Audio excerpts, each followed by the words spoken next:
The kicker, Roberto Aguayo, has it teed up and is about ready to get this one started. And it's a short kick, taken right around the 19. And they're going to wind up with pretty good starting field position as they get it up past the 35.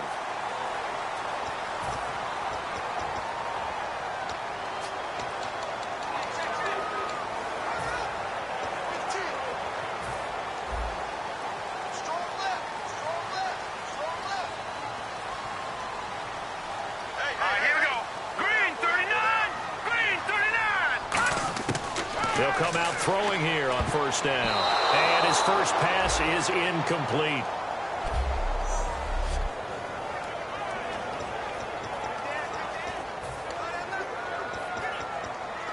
And on 2nd and 10 now.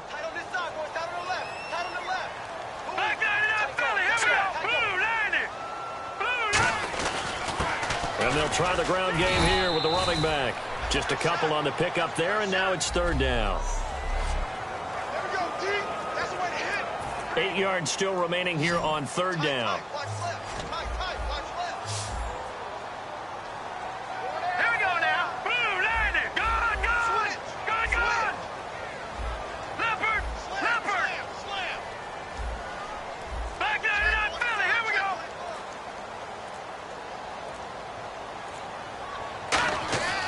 They're going to look to throw. And incomplete. He had nowhere to throw, so he just tossed it away. But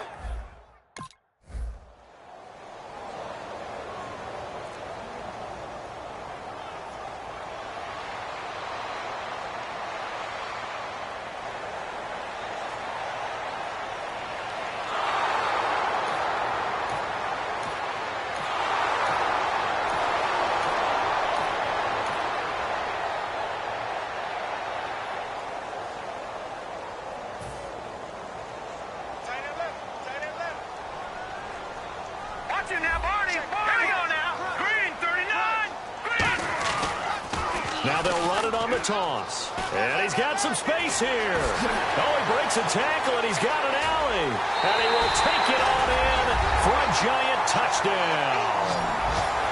A great effort there. 48 yards. And the Giants are an extra point away from tying up this football game.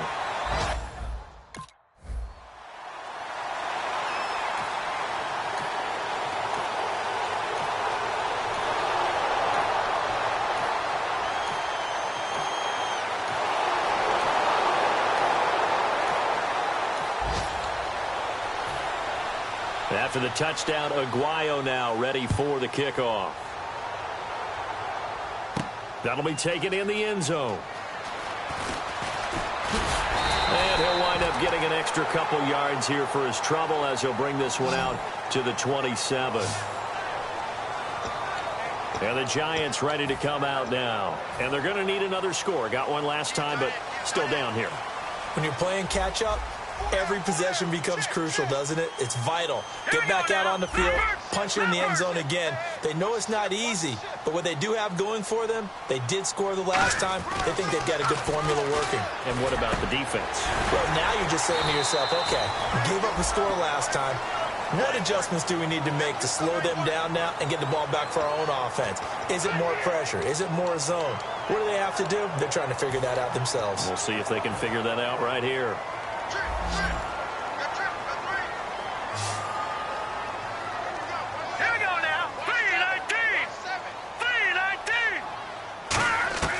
Now on first down, he'll drop to throw it. Throwing for his running back, and he's got him complete. 12 yards there as they move the chains. Everyone's got to be able to catch the football. Doesn't matter what position you play, but if you're on offense, be aware a ball may come your way. Now let's go. No. Check. Patriot. Detroit. 2 minutes remain here in the first half. We'll be back with more in the NFC title bout after this. A reminder, as we did all through the regular season, we'll check in with Larry Ridley at halftime. He'll have highlights and analysis of this first half of play. Now let's go. Blue landing. No. Check. Patriot. You got that right there. They'll look to throw now on first down. And that's off the mark, incomplete. But there was no trace of nervousness there. He was able to diagnose that play from his linebacker position, stay in excellent coverage, and bat the ball away. Watch left, watch left. Tight end to the left, tight end left. All right, here we go. And to give this time to the tailback. And he's going to be brought down inside the 45 at the 43. Second down, a little more productive than first. 7 yards on the gain. It gets him to 3rd and 3 now. Well, that's why the guy with the headsets is down there. All right, they know what they're doing because they got stuffed on a running play on first down. And I think myself and probably the fans were saying throw the football in this situation. But he knew what he was doing, called another run, and now they've got 3rd and short. A gain of 8 and a first down. And the offense moving quickly to the line.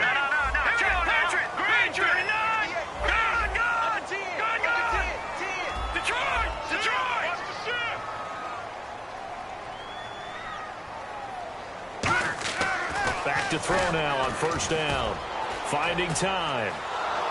And he'll be grabbed from behind and slung down like a rag doll. They'll wind up losing 8 on the sack there, and it's 2nd down.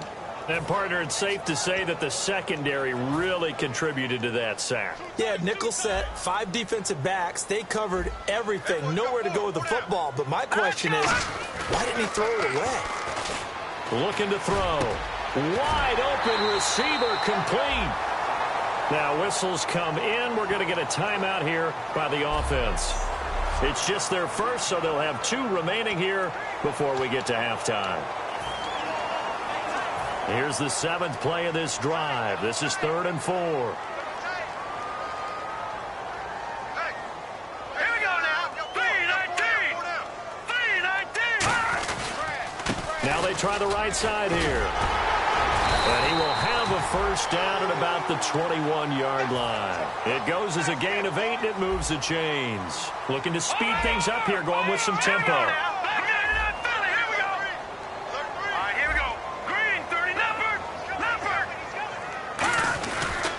And now here's a carry heading left. And he gets it inside the 10 to the 9.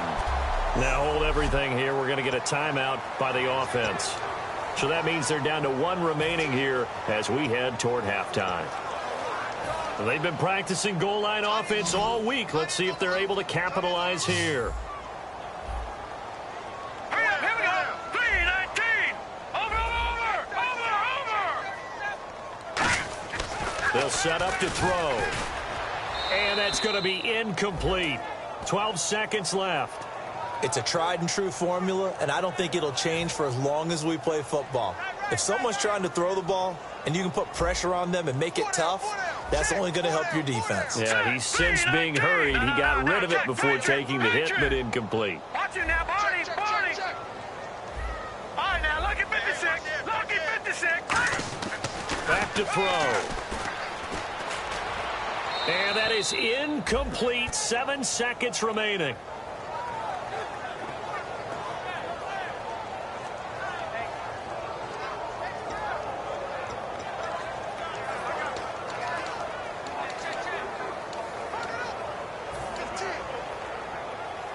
And now for the offense, this is play number 11 here on this drive. An extra defensive back on the field here for 3rd and goal. Patriot.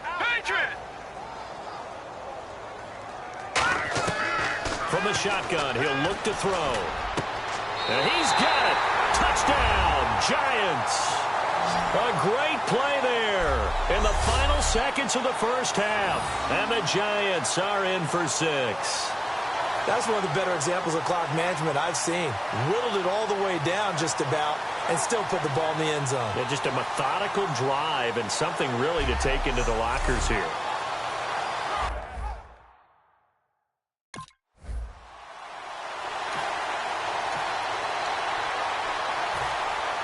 So both teams have their marching orders, and we'll get going again here in quarter number 3.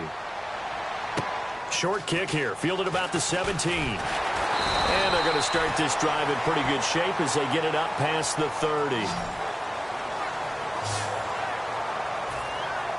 Here's the Giant offense now making their way back out onto the field. They have the lead now. They'll be looking for some separation here as we begin the third quarter. I like the way you term that because now I think they go a little bit deeper into their playbook.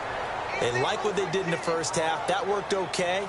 But in order to get the separation that you just talked about, change things up a little bit. Change your tendencies. Try and hit them a little bit more with some things they didn't see in the first half. We'll see if they do just that. Now they'll run it on the toss. And he's across the 40, 3 extra yards to the 43. That one good for 10 yards. And that'll bring up a 3rd and 1. Look, the first down marker is out there, but sometimes it's hard to find for an offense when they're in a long yardage situation, which usually means throw the football. In this case, they went against the tendency and ran it, and boy, the reward was there. A big pickup, and guess what? It's now 3rd and very short in order to try and pick up a first down. And this one's going to go the wrong way, losing yardage back at the 42. And how about the call here? They need 2 yards in their own territory on 4th down, and they're going to go for it.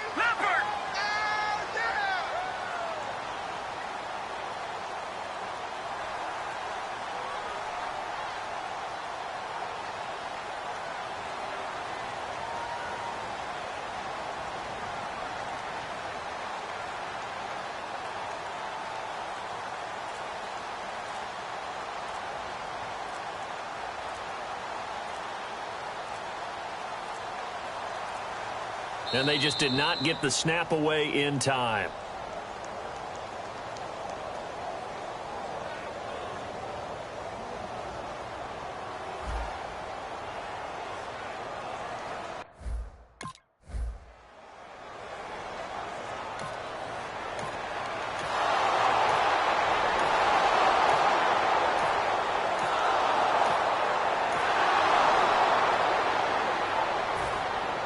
After the touchdown, Aguayo now ready for the kickoff. And it's a short kick, taken right around the 19. And they're going to wind up with pretty good starting field position as they get it up past the 35. We put our attention now on the Eagles' defense. They were able to force that 3 and out. That led to a touchdown. And defenses obviously love 3 and outs. They want more of that. They created a very short and not too sweet stint for the offense by getting them off the field that fast, but it set up their own offense, gave them a little spark, and they took it downfield and scored. Now the question, can they do it again? Let's see. It's a 4-yard pickup, and it'll bring up a 2nd down. That was a terrific catch. I mean, to go up there and get it one-handed like that, but I almost want to go into that riff about back in my day, the gloves weren't quite like this. When did gloves really become prevalent, just in general? I think in the 80s. I think as we started to move through the 80s, especially as we got towards the latter part of that, but a lot of those were really like baseball batting gloves to begin with not much of a tacky area on the glove. In fact, there was none.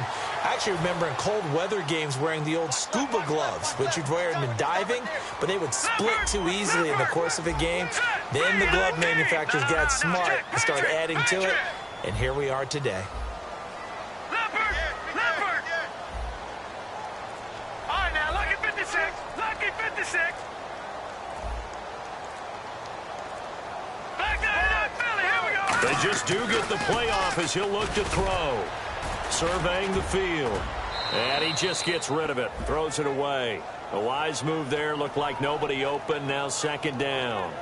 I hope I don't sound too rah-rah on that one, but that's the exact right throw.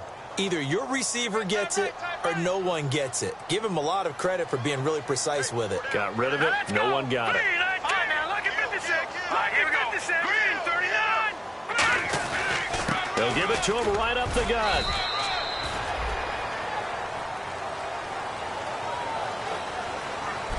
Back now here at MetLife Stadium. It's been a very hotly contested game to this point. Just a field goal separating these two teams as we get set for the 4th quarter. And they'll need the 39 here for a first. This is 3rd down. Set. Green, 39. Green, Leopard. Leopard. Leopard. Leopard. Get wide.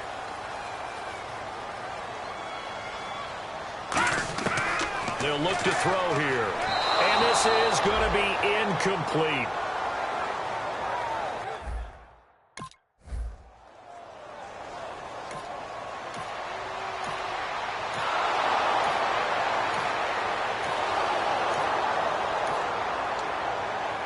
Here's Pat O'Donnell now as he's on to punt for the first time tonight.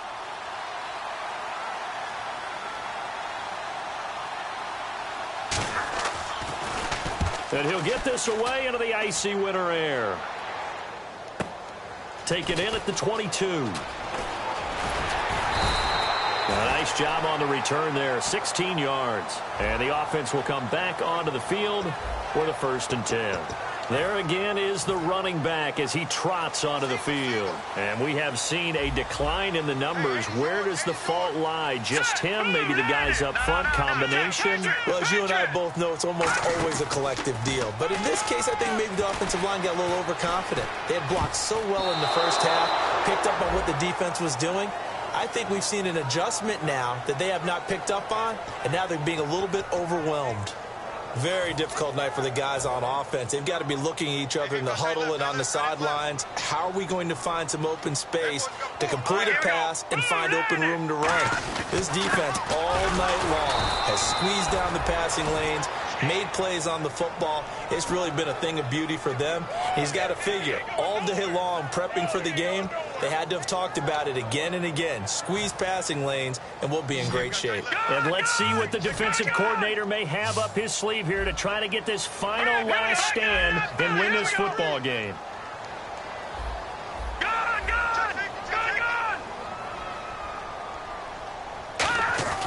On 3rd down, he'll drop to throw. He's going to find his running back. It's complete. And he'll be taken down, but not before getting this inside the 30. Time for a break. Back with more in the NFC Championship game after this. So it's Giants football here as we welcome you back. And let's see what they've come up with offensively after having time to talk it over. And they'll go with the ground attack here. And he went backwards. He'll be down at the 30. A loss of a full 3 yards, and now it's 2nd down. But that certainly felt like an example of the defense just saying, okay, we've had enough. We've gotten mashed all night long. About time we got a good play in. But flip it over to the offensive side. They've got to be really upset that they allowed a play like that to happen. They were pitching such a great game, they want to keep it going. 17 yards on the pickup there, and the drive will continue. There are so many things to watch for when you play defense. And reading your keys, you always hear about that, and having your eyes in the right place. Sometimes your eyes can fool you. How about that play action there? And it sprang the big guy, didn't it? Able to dump it over the top to him. Now a handoff as they run left side. A gain of 3, 2nd down. Okay, no score on that play, but this guy's been a touchdown machine all year long. You know they trust him with the football. Double tight, guys, double tight.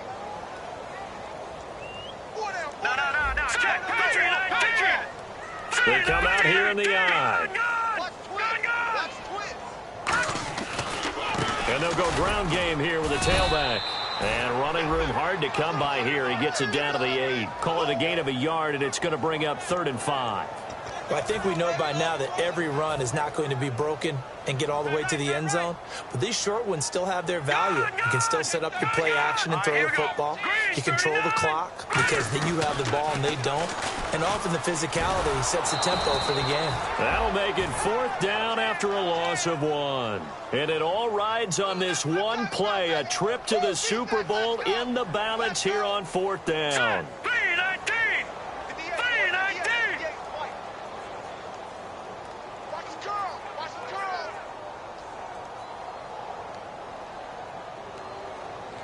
Now whistles come in. We're going to get a timeout here.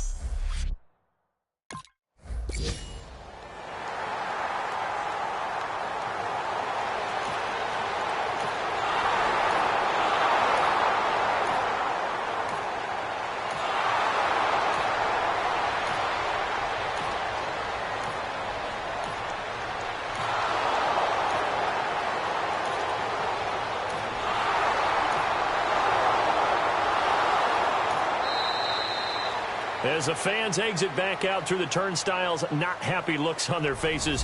Feel like they probably let this one slip away at home in overtime. I would agree with that, and their unhappiness hurts the guys at the concession stands on the way out, right? Not stopping to buy something for the kids. They just want to get home. But what a dramatic way to finish this bad boy off. I mean, this game was dramatic all the way through. That's why we got to overtime. And then to go ahead and finish it this way, the fans streaming out unhappy. But the team that came in here and won this one on the road, they sprinted to their locker room. And speaking of buying things, dinner on you tonight, Davis. I kind of figured that was coming. And that will do it for this one. For Charles Davis, myself, and the entire crew, we'll see you in 2 weeks at the Super Bowl.